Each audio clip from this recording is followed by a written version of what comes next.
Ano kaya ang magiging itsura pag naalagaan si Gali? Laging gutom at naghahanap ng pagkain, puno ng galis at sugat ang buong katawan, malansa at mabaho, iniikutan siya ng mga langaw. Kailangan maipagamot para gumaling ang mga sugat niya.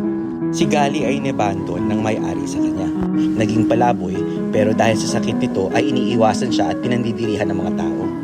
Kung mayroon lang sanang isang tao na magmamalasakit at magbubukas ng pinto ng puso niya para tanggapin si Gali, ang isang aso na madungis at mabaho ay gaganda rin.